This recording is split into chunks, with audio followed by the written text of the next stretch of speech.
Bismillahirrahmanirrahim. Assalamualaikum warahmatullahi wabarakatuh. Alhamdulillahi rabbil alamin. Wabihi nasta'in ala umurid dunya waddin. Wassallallahu ala sayyidina wa maulana Muhammadin wa ala alihi wa sahbihi ajmain. Rabbi syrahli sadri wa yassirli amri wahlul uqdatam min lisani yafqahu qawli. Alhamdulillah, marilah kita sama-sama senantiasa manjatkan puji dan syukur kehadirat Allah Subhanahu wa taala yang atas rahmat dan karunia-Nya diberikannya kita kesempatan untuk bisa hadir di masjid yang mulia ini setelah melaksanakan sholat subuh berjamaah, kemudian dilanjutkan dengan kajian ilmu. Mudah-mudahan apa yang kita lakukan ini mendapat ridho dari Allah Subhanahu wa taala. Amin ya rabbal alamin. Salawat dan salam semoga senantiasa dicurahkan kepada baginda Nabi Muhammad sallallahu alaihi wasallam. Demikian juga keluarga beliau, para sahabat dan tentunya semua umat Islam yang setia dengan ajaran-ajarannya. Bapak Ibu yang kami hormati, pada kesempatan kali ini kita akan membahas sedikit tentang adab. Suatu istilah yang cukup marak akhir-akhir ini dan ini tentu saja positif. Adab ini sering menjadi istilah yang digunakan oleh masyarakat kita sekarang. Dan ini merupakan hal yang perlu kita dorong terus. Karena penggunaan istilah itu membentuk cara berpikir. Dalam istilah pendidikan kita sering mendengar namanya pendidikan karakter. Pendidikan karakter. Secara istilah sebenarnya itu ya baik saja. Tapi dari sisi keislaman sebenarnya kita punya istilah yang lebih baik. Yaitu bisa berupa pendidikan akhlak atau pendidikan adab. Karena istilah itu mengandung bukan hanya mengandung pengertian tapi juga mengandung cara pandang. Kalau kita menggunakan istilah karakter itu cenderung tidak ada unsur agamanya, seperti kering dari hal yang sifatnya agama. Padahal basis kehidupan kita, dasar kehidupan kita, itu selalu terkait pada agama, selalu terkait dengan keyakinan kita kepada Islam. Itu yang dikatakan oleh Prof. Nakib Alatas, bahwa setiap istilah itu punya world view, punya cara pandang, punya pandangan hidup di situ. Jadi ketika kita menggunakan istilah karakter, maka istilah karakter itu hanya berkaitan dengan yang sifatnya sekuler, tidak terkait dengan agama. Kata Prof. Hamid Fahmi Zarkashi, pimpinan dari Universitas Darussalam Gontor, karakter itu hanya tampilan lahiriah, tampilan apa yang terlihat di muka, dilihat di mata kita, tapi di dalamnya belum tentu begitu. Jadi ketika ada orang yang senyum kepada kita, itu bisa karakter, bisa akhlak. Kalau karakter dia hanya tampilan saja, mungkin di mukanya dia senyum pada kita, tapi di dalam hatinya dia dengki. Nah itu karakter. Karakter itu tidak bicara tentang apa yang di dalam hati, apa yang di dalam jiwa. Tapi kalau kita menggunakan istilah akhlak, istilah adab, maka di situ bukan hanya apa yang nampak di wajah, tapi juga apa yang ada di dalam hati. Di dalam Islam kita diajarkan bahwa nilai suatu amal itu bukan hanya terbatas pada apa yang ditampakkan, Misalnya, seseorang yang memberikan sedekah kepada fakir miskin, tapi niatnya supaya mendapat pujian. Nah, itu artinya antara amalnya dengan niatnya itu tidak sejalan. Amalnya baik, tapi niatnya tidak baik. Yang baik itu apa? Sedekah, niatnya ikhlas karena Allah SWT. Maka itu yang diajarkan oleh Islam. Jadi nilai tindakan kita itu bukan saja tercermin dari apa yang nampak, tapi juga apa yang ada di dalam jiwa kita. Gitu. Nah, itulah juga pentingnya juga kita menggunakan istilah yang tepat di sini, istilah adab atau akhlak. Walaupun sebagai sebuah wacana nasional, ya itu boleh-boleh saja. Tapi kita sebagai orang Islam, kita lebih condong kepada penggunaan istilah adab atau akhlak.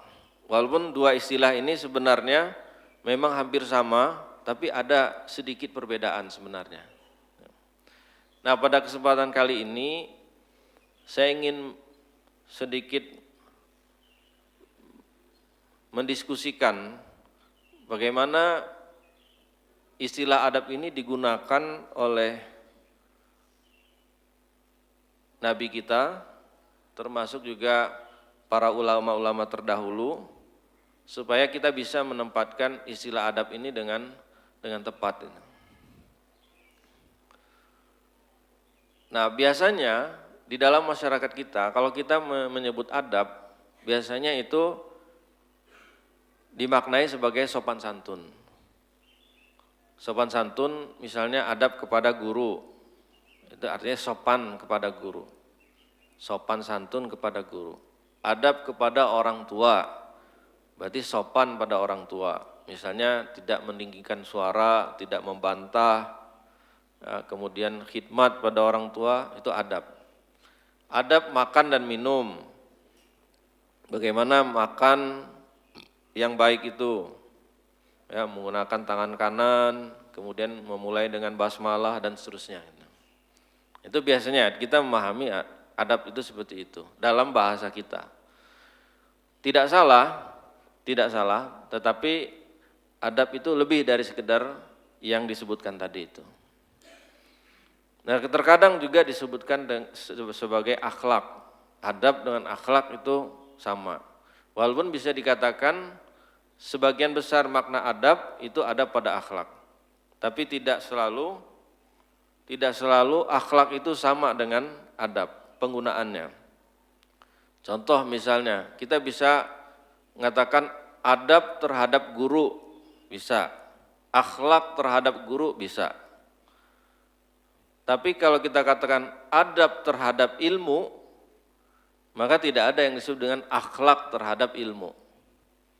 Ya, kalau kita mengatakan adab terhadap ilmu, tidak bisa kita ganti dengan akhlak terhadap ilmu. Artinya bahwa istilah adab ini lebih luas penggunaannya. Kemudian di dalam dasar negara kita Pancasila ada yang sebenarnya kemanusiaan yang adil dan beradab. Sila kedua, kemanusiaan yang adil dan beradab. Ini juga salah satu bentuk kejelian dari founding father kita, dari para pendiri negara ini. Bagaimana mereka itu memasukkan istilah-istilah kunci, istilah-istilah yang penting dalam pandangan hidup seorang muslim ke dalam dasar negara. Sehingga walaupun negara kita ini tidak disebut sebagai negara Islam, tidak menyebutnya sebagai Islamic State, tapi secara prinsip-prinsip dasarnya dia sejalan dengan Islam.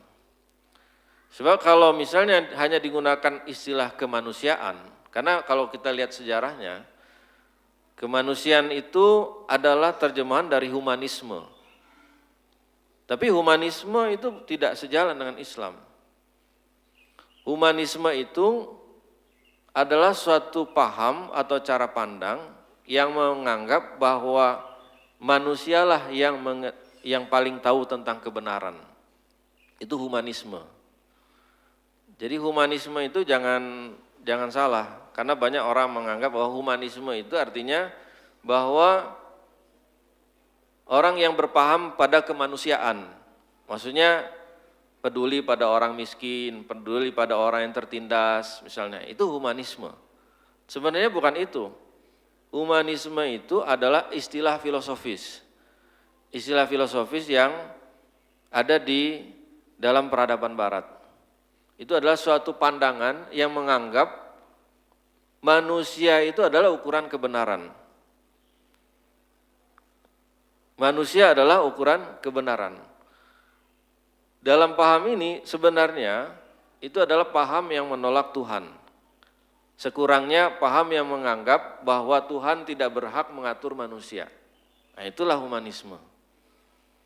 Jadi humanisme itu sebenarnya bertentangan dengan cara pandang Islam, bertentangan dengan akidah Islam, bertentangan dengan syariat Islam. Karena menolak diatur oleh Tuhan, menolak diatur oleh Allah SWT. Nah, jadi para founding father kita itu dengan sangat jeli membelokkan pengertian humanisme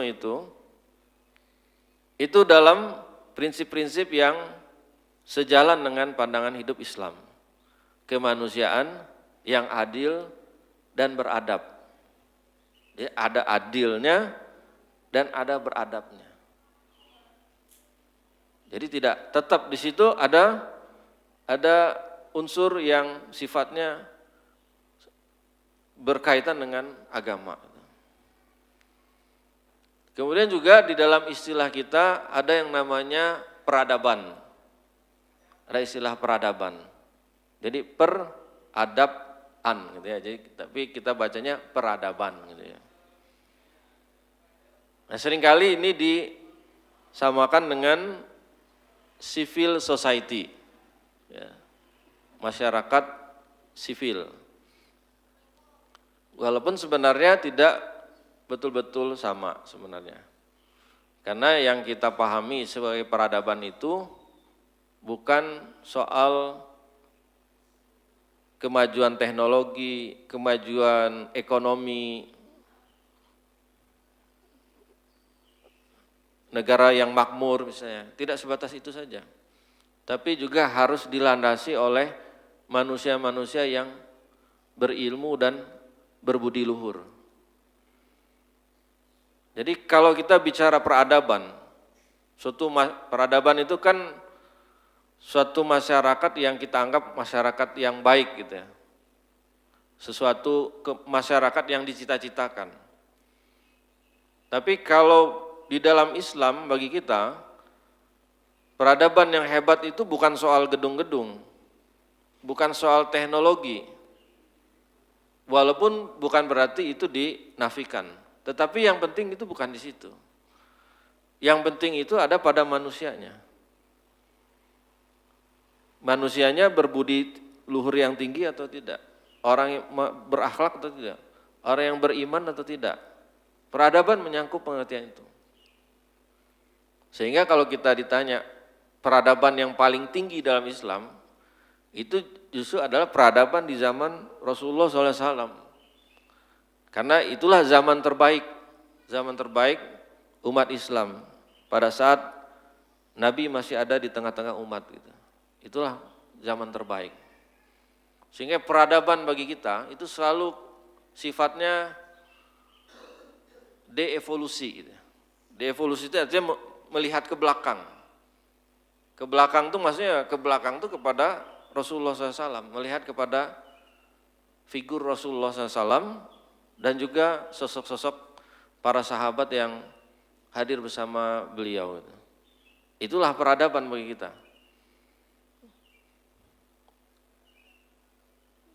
Dilihatnya dari orangnya gitu. Kemudian juga ada istilah adab ini dalam dunia pendidikan, yaitu Fakultas Sastra. Itu biasa kalau di UIN itu disebut dengan Fakultas Adab.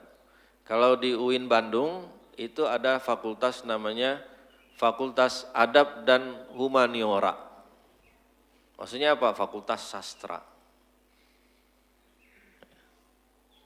Jadi adab itu ada pada berbicara juga. Berbicara yang jelas, berbicara yang runtun, berbicara yang teratur, sistematis. Itu bentuk dari adab juga. Nah, ini juga termasuk hal yang penting juga tentang berbicara yang baik. Ini hal yang perlu dilatih. Perlu dilatih, terutama untuk adik-adik santri. Ini berbicara itu perlu dilatih. Bagaimana bicara yang baik.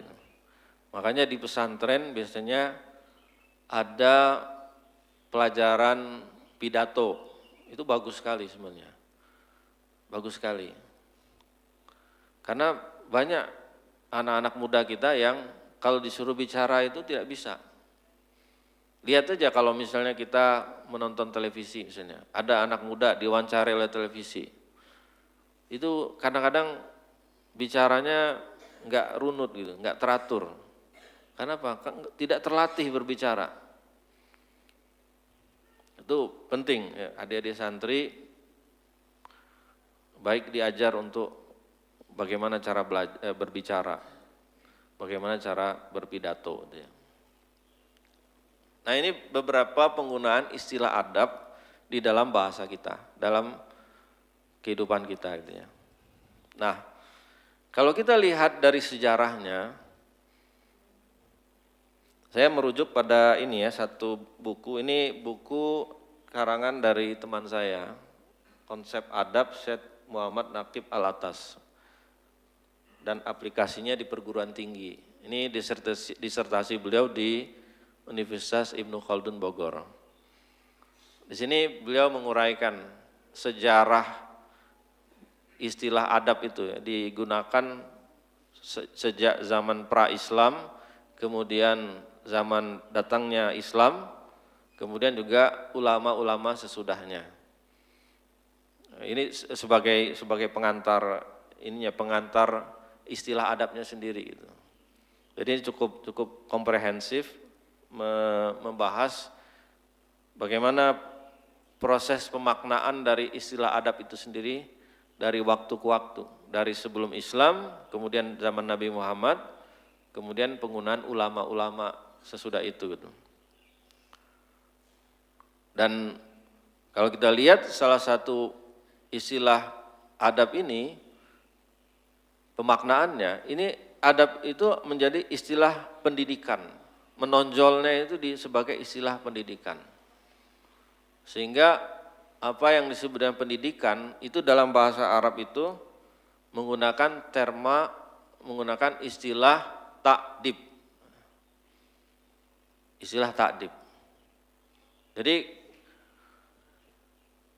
istilah tarbiyah sekarang umum dipakai di banyak para aktivis Islam, kalau misalnya bikin lembaga pendidikan atau bikin pengajian-pengajian atau ya sifatnya lembaga pendidikan, itu seringkali atau banyak menggunakan istilah tarbiyah. Tarbiyah. Itu kalau menurut Syed Muhammad Naqib Al-Atas, itu sebenarnya tidak sejalan dengan tradisi dari ulama kita. Ulama kita itu untuk pendidikan itu menggunakan istilah ta'dib, kata beliau. Karena apa? Tarbiyah dan taklim itu sudah terkandung dalam makna ta'dib tadi itu. Sehingga istilah pendidikan yang lebih tepat itu adalah, menurut beliau, itu adalah ta'dib. Ta'dib ya, dari kata adab. Ad-daba yu'addibu ta'diban. Ya, itu. Kalau secara bahasa Arabnya gitu. Nah, istilah adab ini, itu makna asalnya dulu adalah jamuan sebenarnya. Jamuan atau undangan kepada jamuan. perjamuan. Biasanya kalau kita melihat jamuan, itu biasanya dalam jamuan itu adalah dihadiri oleh tokoh-tokoh penting. Biasanya tokoh masyarakat atau pejabat. Kemudian yang hadir juga tidak sembarangan. Tidak semua orang bisa hadir dalam perjamuan. Karena ada undangannya, tidak semua orang bisa masuk ke situ. Dan orang yang mengikuti jamuan itu tidak bisa seenaknya. Misalnya jamuan di Istana Negara misalnya. Di Istana Negara pakai pakai baju kaos, misalnya pakai kaos oblong misalnya. Atau pakai sendal jepit. Masuk ke Istana Negara seperti itu. Tak bisa. Kenapa? Di situ ada standar tata keramanya gitu. Jadi kalau dari sisi bahasa ini, istilah adab itu bermakna jamuan. Kemudian juga dalam proses selanjutnya, istilah adab ini berkembang menjadi suatu kebiasaan atau norma atau tingkah laku yang terpuji pada zaman itu. Yang kemudian diturunkan kepada generasi selanjutnya. Kalau bahasa sekarang kita sebutlah nilai-nilai luhurnya. Nilai-nilai luhur yang diturunkan kepada generasi-generasi sesudahnya. Di antaranya kalau orang Arab sebelum masa Islam itu, salah satu adab yang tinggi itu adalah royal pada tamu. Jadi itu yang disebut dengan karim. Karim itu adalah murah hati, bersedia untuk menggelontorkan uang banyak untuk menjamu tamu. Itu yang disebut dengan karim. Yang nanti di masa Islam itu diubah pengertiannya. Karim itu bukan royal pada tamu, bukan soal bisa menjamu tamu sebanyak-banyaknya atau dengan makanan yang mewah. Karim itu adalah takwa. Inna akramakum indallahi atqakum.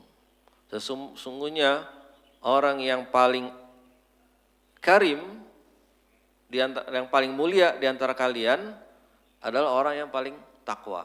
Nah itu diubah oleh Islam pengertiannya gitu. Kemudian juga berani membela suku. Kalau ada teman satu suku atau keluarga satu suku, mereka teman atau saudara dalam satu suku dianiaya oleh suku yang lain, mereka harus tampil memberikan pembelaan. Kalau perlu sampai mati. Keberanian orang-orang Arab itu seperti itu. Tapi dasarnya kesukuan. Dasarnya kesukuan. Itulah yang dalam Islam sebenarnya ukhuwah. Ukhuwah itu istilah lamanya itu begitu. Ukhuwah itu adalah ukhuwah persaudaraan suku. Persaudaraan sesama suku. Tapi datang Islam mengubah persaudaraan itu bukan pada suku, tapi pada keimanan, ukhuwah imaniyah, ukhuwah islamiyah. Nah, itulah persaudaraan yang hakiki. Nah, jadi datangnya Islam itu mengubah makna-makna dari istilah-istilah yang digunakan oleh orang-orang Arab sebelumnya. Itu yang dikatakan sebagai islamisasi, mengislamkan istilah-istilah. Diganti istilah itu, istilahnya tidak berubah, makna dasarnya tidak berubah, tapi diubah cara pandangnya. Sama seperti kita, kalau kita di Indonesia, sembahyang misalnya. Sembahyang itu istilah agama Hindu, istilah Sangskerta. Tapi begitu Islam datang ke Nusantara ini, diubah makna sembahyang. Kalau Bapak Ibu misalnya tinggal di Sumatera, itu istilah sembahyang itu lebih dominan daripada istilah sholat. Tapi nggak ada orang di Sumatera, di Padang misalnya, orang memaknai sembahyang itu berarti menyembah Sang Hyang Widi. Tidak ada orang Padang yang berpandangan seperti itu. Walaupun istilah sembahyang, tapi maksudnya sholat. Dosa, pahala, surga, neraka. Itu kalau kita bicara di pengajian-pengajian, ya itulah istilah-istilahnya. Dosa, pahala. Tapi kita tidak memaknainya dalam perspektif dalam ajaran Hindu. Tapi sudah menjadi konsep yang terinternalisasi di dalam pandangan keislaman kita. Nah itu, jadi kembali lagi kepada adab ini, adab itu nilai norma yang diwariskan turun-temurun. Termasuk juga adab ini juga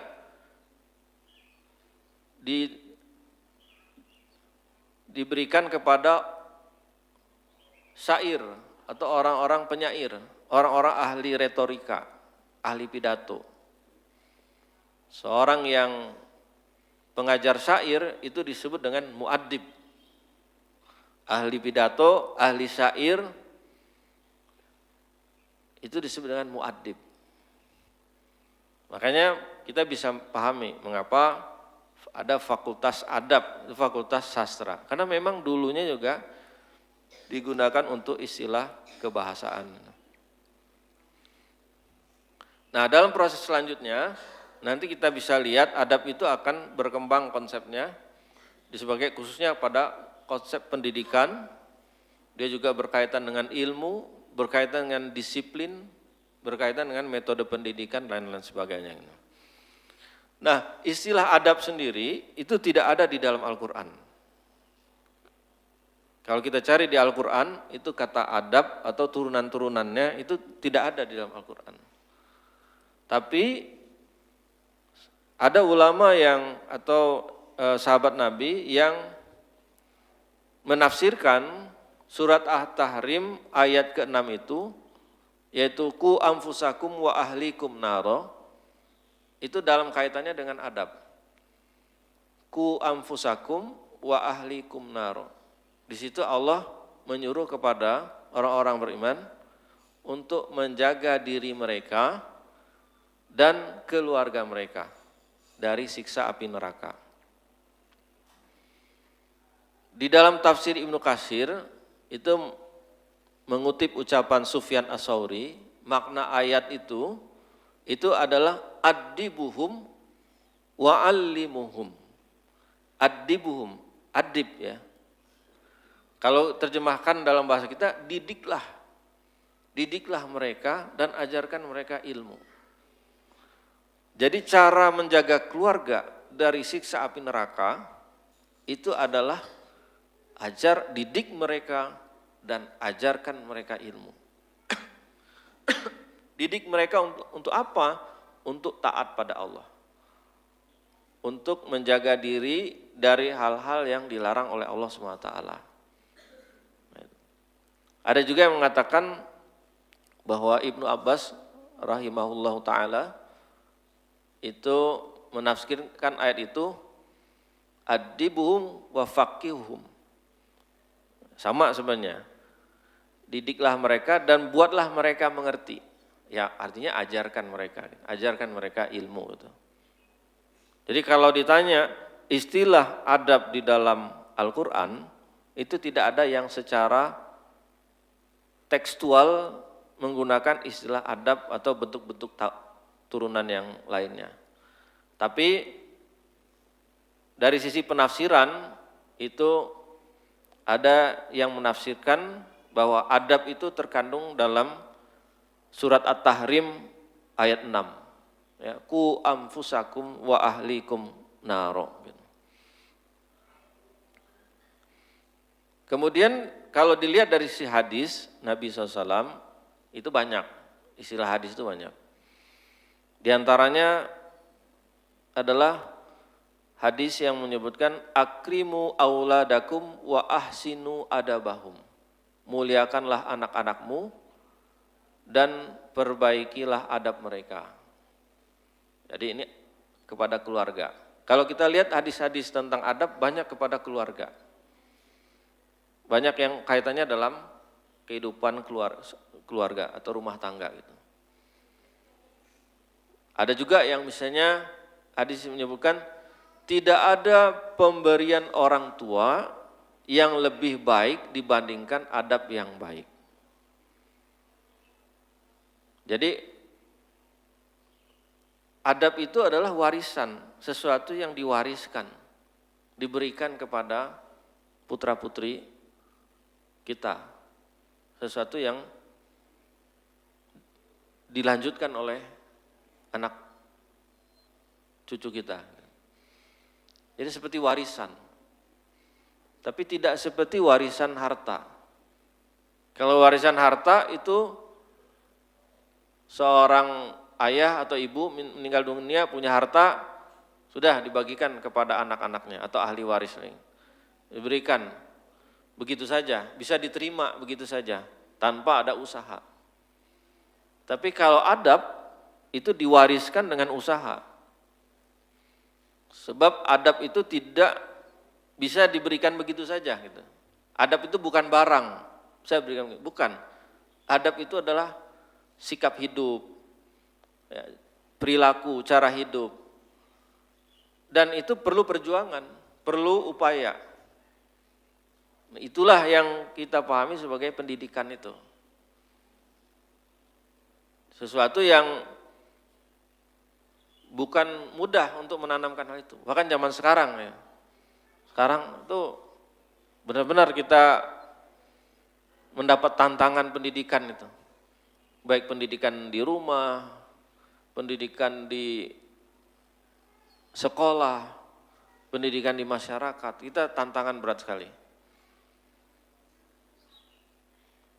Orang tuanya mungkin rajin ke masjid, belum tentu anaknya. Walaupun bukan berarti orang tuanya tidak mengajarkan, mengajarkan.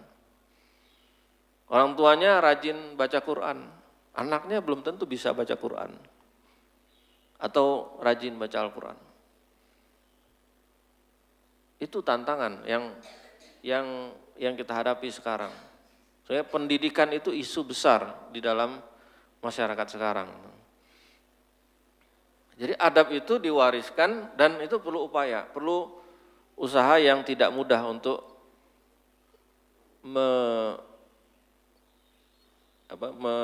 mewariskan hal itu. Kemudian juga ada hadis dari Ibnu Mas'ud radhiyallahu anhu kepada dari Nabi SAW tentang Al-Quran, ya, dan kaitnya adab ya. Jadi masih kaitan dengan istilah jamuan waktu itu tadi. Ya. Inna hazal Qur'ana ma'dubatullahi fil ard fata'allamu min ma'dubatihi mastata'tum. Sesungguhnya Al-Qur'an ini adalah adab Allah ya atau jamuan Allah di muka bumi. Maka belajarlah sepenuhnya dari jamuannya itu semampu kalian. Jadi Al-Qur'an itu seperti sebuah jamuan. Al-Qur'an yang kita baca itu ketika kita membaca Al-Qur'an itu sebenarnya seakan-akan kita itu dijamu oleh Allah. Dijamu, tapi dijamunya bukan dengan makanan. Dijamunya adalah dengan ilmu, dengan pengetahuan yang mulia dari kalam Allah, perkataan Allah Subhanahu wa taala. Maka kata Allah, belajarlah dari jamuan itu. Pelajari Al-Qur'an itu. Karena itu adalah nikmat. Kalau kita hadir ke jamuan, ada orang mengundang makan, itu kan kenikmatan. Orang mengundang itu kan tujuannya supaya kita menikmati hidangannya, menikmati jamuan itu. Sama juga Al-Quran itu undangan Allah kepada kita, jamuan Allah kepada kita. Jadi ketika kita membaca Al-Quran, itu bukanlah suatu beban. Bukan suatu yang merepotkan. Tapi justru itu adalah hidangan dari Allah SWT. Untuk apa? Untuk jiwa kita. Jiwa kita yang menikmati. Bukan perut yang menikmati, tapi yang menikmati adalah jiwa kita. Karena jiwa kita itu haus dengan pengetahuan-pengetahuan seperti itu. Jiwa kita itu haus dengan zikrullah, jiwa kita haus dengan ilmu yang mulia, ilmu yang bermanfaat. Makanya kata dalam hadis ini, maka pelajarilah. Maksudnya menikmati Al-Quran itu dengan mempelajari makna-maknanya, memahami makna-maknanya gitu. Nah, juga ini sejalan dengan hadis yang disebutkan oleh dalam riwayat Al-Darimi ya. Bukanlah seorang pendidik laisa min muaddib illa wa huwa yuhibbu ayyuta adabuhu wa anna adaballahil Qur'an. Bukanlah seorang muaddib, seorang yang pendidik, kecuali dia senang diberi adabnya. Maksudnya di sini adabnya mah diterangkan dalam kalimat dan sesungguhnya adab Allah adalah Al-Quran. Adab Allah itu adalah Al-Quran. Maksudnya apa? Ya, firman Allah, ya, perkataan Allah itu adalah Al-Quran. Nah, itu sejalan dengan hadis tadi yang disebutkan. Kemudian juga dalam hadis lain juga di riwayat At-Tabrani dari Ibnu Abbas radhiyallahu anhu, beliau berkata bahwa Rasulullah SAW bersabda, gantungkanlah cambuk di tempat yang bisa dilihat pemilik rumah, karena itu menjadi adab mereka. Jadi Nabi bilang, kamu gantungkanlah cambuk. Gantung cambuk itu bukan berarti bahwa sekedar gantungan cambuk, tapi itu sebagai peringatan. Peringatan untuk orang yang tinggal di rumah itu. Jangan sekali-kali membuat kesalahan.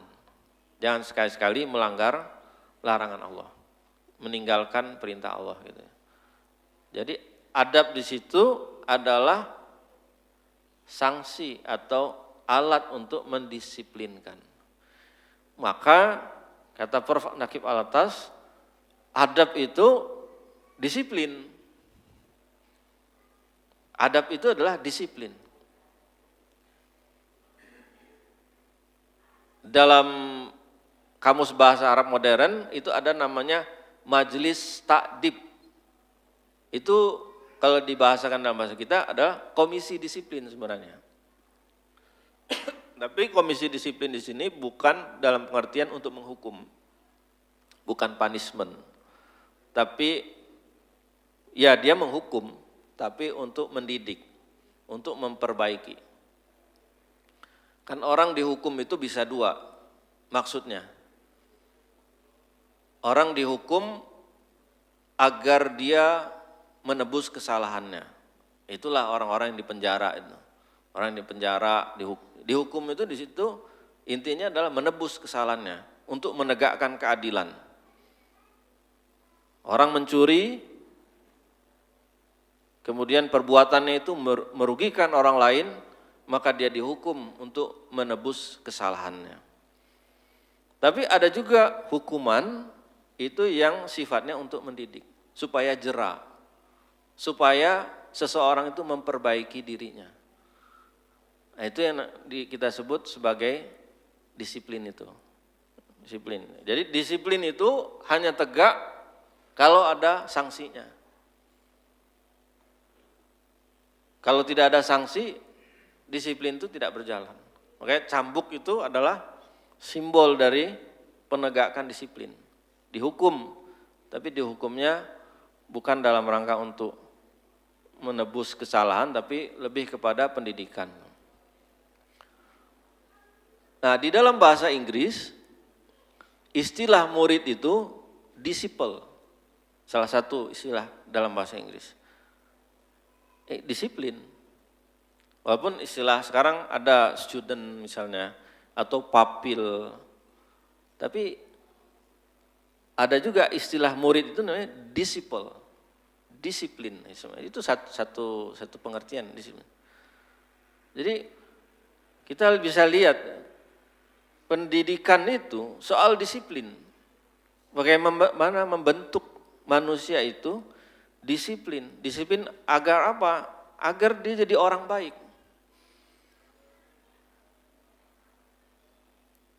Bagaimana orang itu dia bertindak yang baik, bertindak yang benar, bukan bertindak mengikuti hawa nafsunya.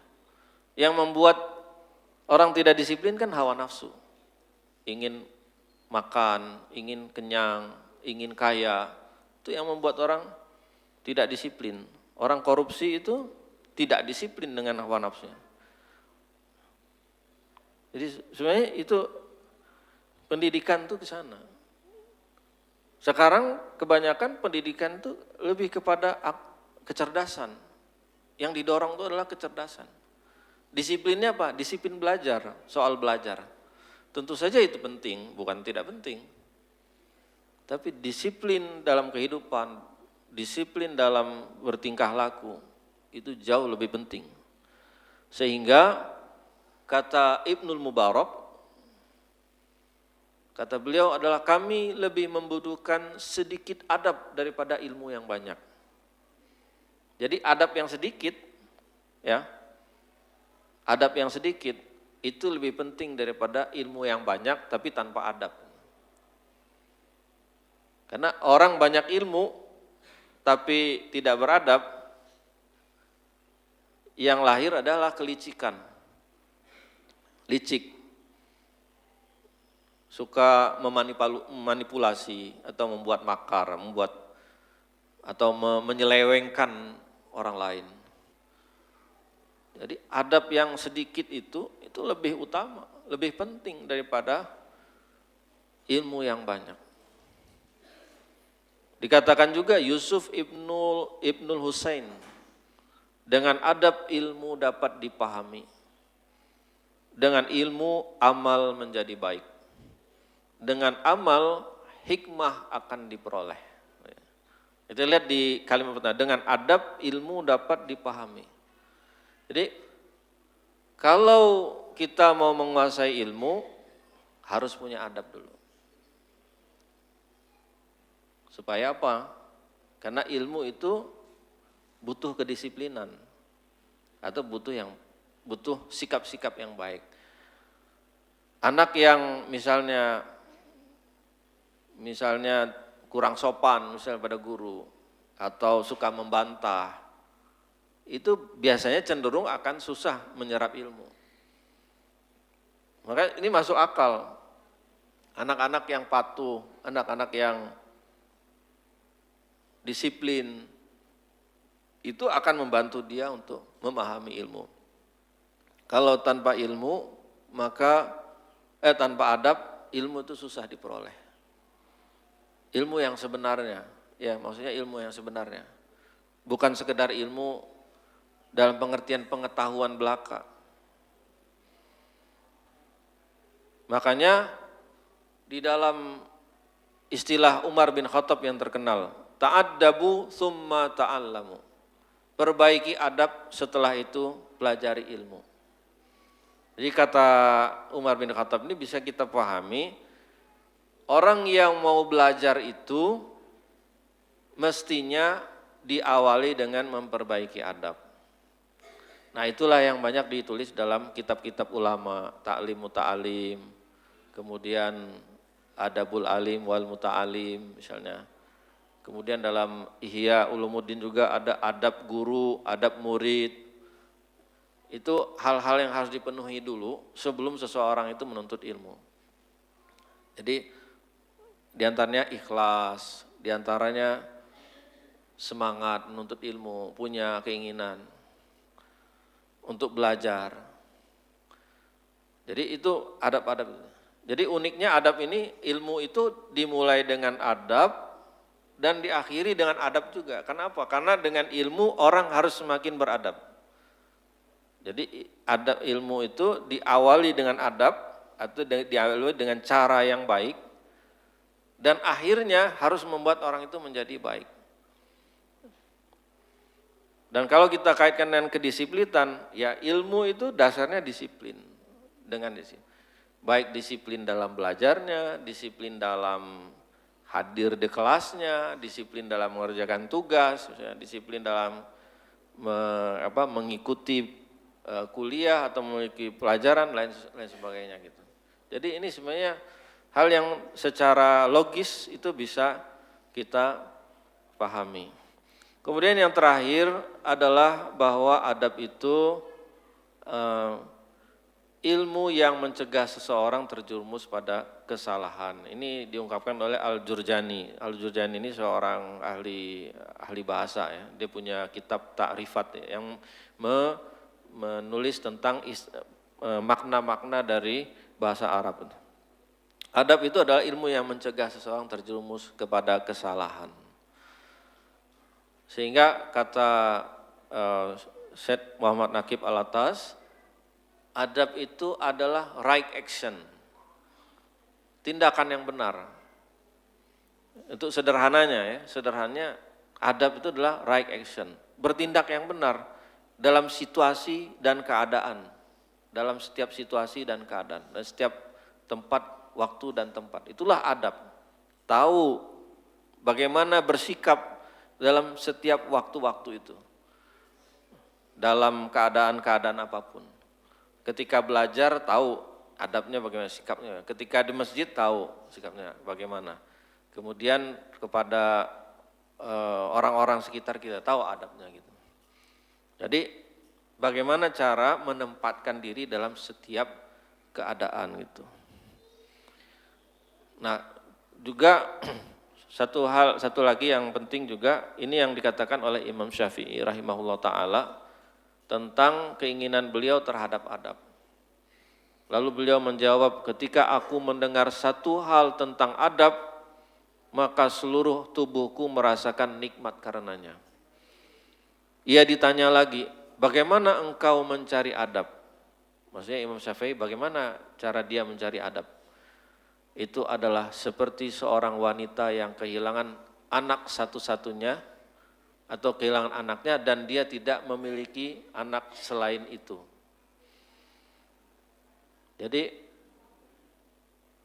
perhatian terhadap adab itu kata Imam Syafi'i, beliau itu seperti seorang wanita yang kehilangan anak satu-satunya.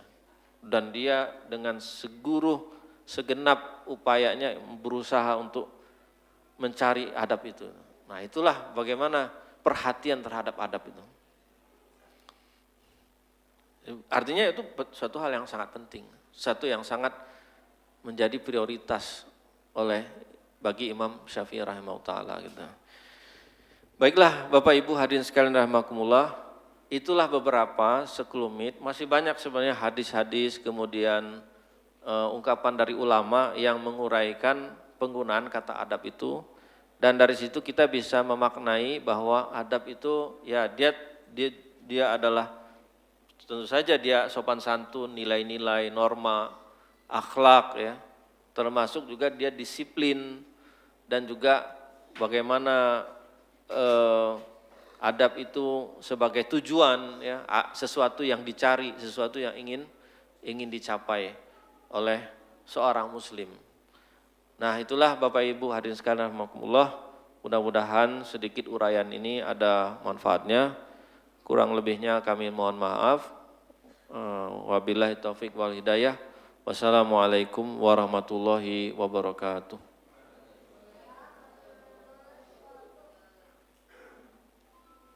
Ada diskusi.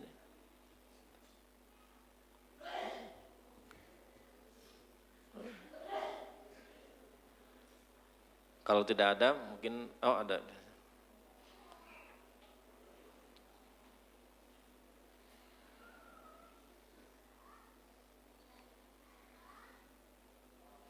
Assalamualaikum warahmatullahi wabarakatuh, Ustaz. Waalaikumsalam. Terkait dengan adab ya, memang seringkali di dalam proses pendidikan ya, baik di rumah, di masyarakat, di sekolah, sampai di perguruan tinggi gitu.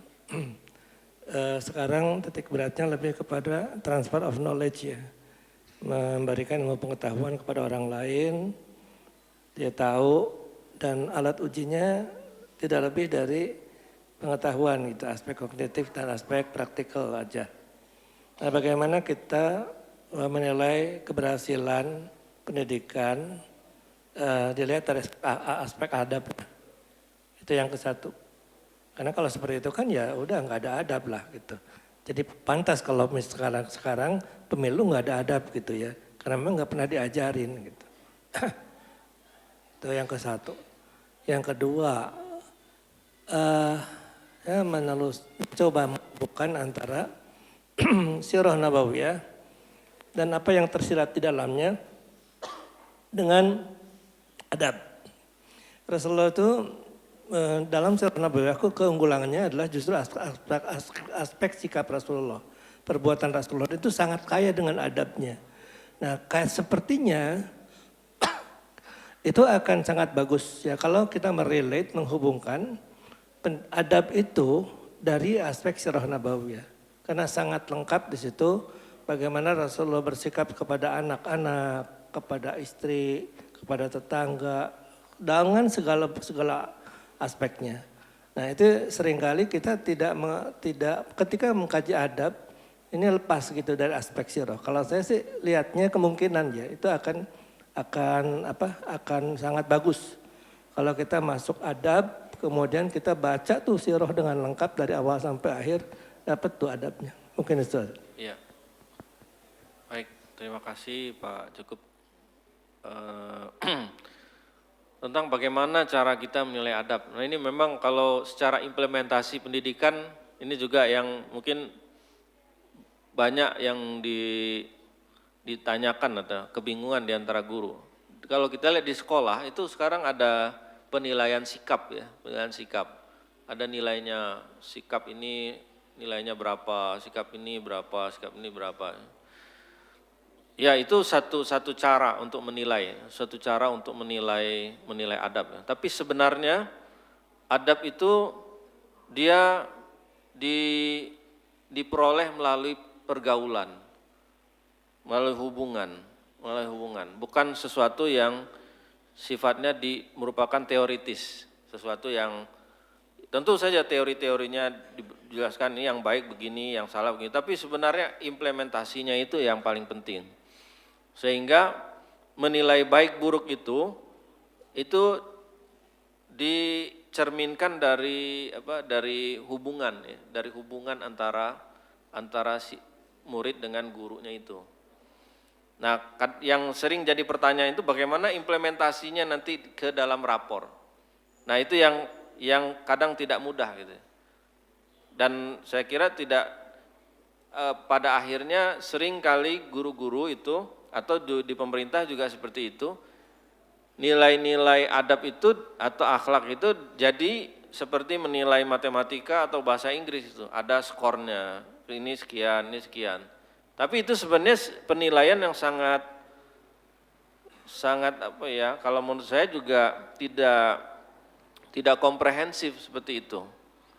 Jadi kita mungkin tidak perlu menilai seseorang itu baik dengan cara seperti itu. Tapi dalam pergaulan saja, makanya ada istilah suhbah. Suhbah itu pergaulan guru dengan murid.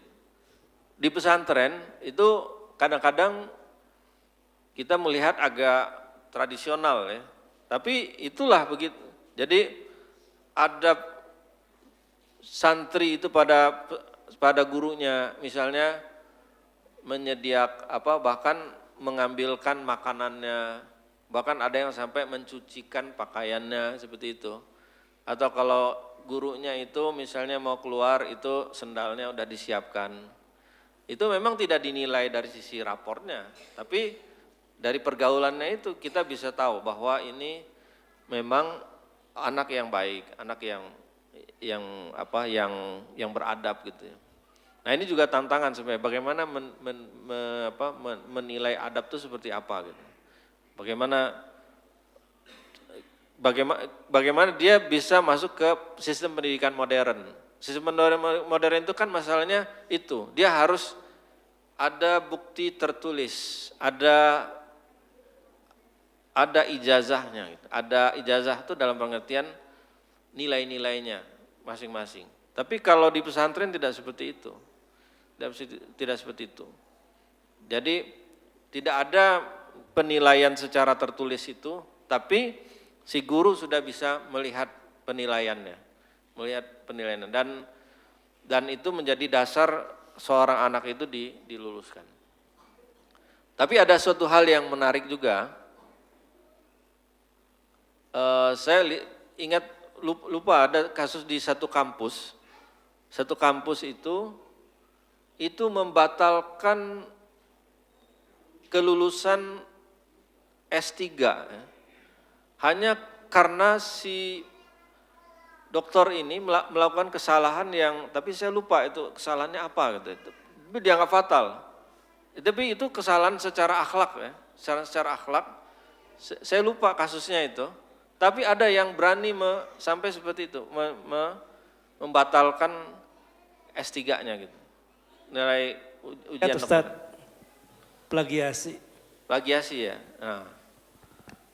Nah itu suatu hal yang artinya menunjukkan bahwa nilai-nilai itu dipegang. Nah, jadi sekali lagi tentang menilai adab ini juga tantangan. Tantangan bagaimana kalau saya sendiri ini mungkin kalau boleh sharing, kalau di sekolah di tempat saya, sekolah yang saya buat di Darul Adab, itu kita menilai adab itu dari survei terhadap guru. Jadi setiap anak itu dinilai oleh 3 orang guru, bagaimana pandangan guru itu terhadap siswa ini. Dia tidak usah kita sebutkan nilainya, misalnya kejujurannya berapa, kemudian kesopanannya berapa, tidak usah sampai gitu. Tapi perspektif guru itu terhadap siswa ini baik atau buruk gitu.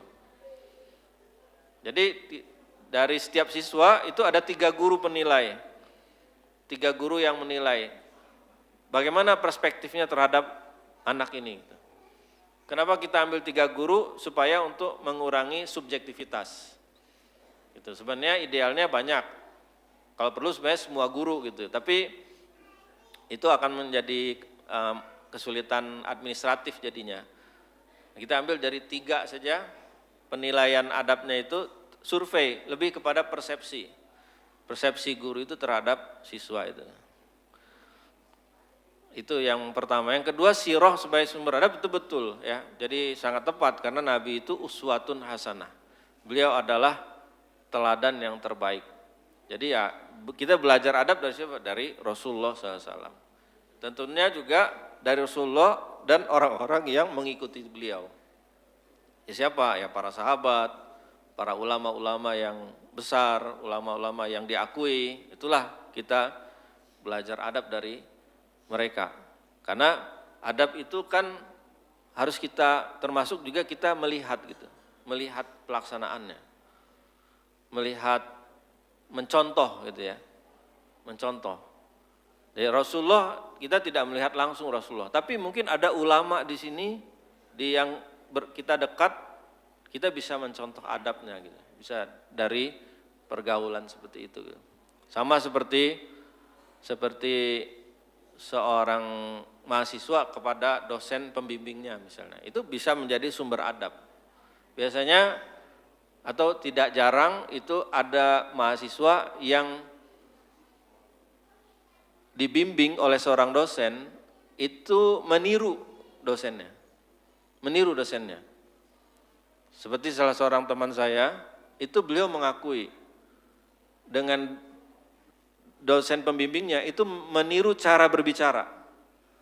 Cara berbicara dosennya itu, dosen pembimbingnya, itu beliau ketika misalnya bicara dalam ceramah atau dalam kajian-kajian, itu kalau diperhatikan itu mirip dengan dosen pembimbingnya. Dan memang beliau mengakui saya itu meniru. Jadi adab itu seperti itu. Jadi dari pergaulan, dari sesuatu yang sifatnya aplikatif. Bukan sekedar teori-teori saja gitu. Itu mungkin yang bisa saya sampaikan. Terima kasih atas segala perhatian, mudah-mudahan ada manfaatnya. Mohon maaf atas segala kekurangan. Wabillahi taufiq wal hidayah. Wassalamualaikum warahmatullahi wabarakatuh.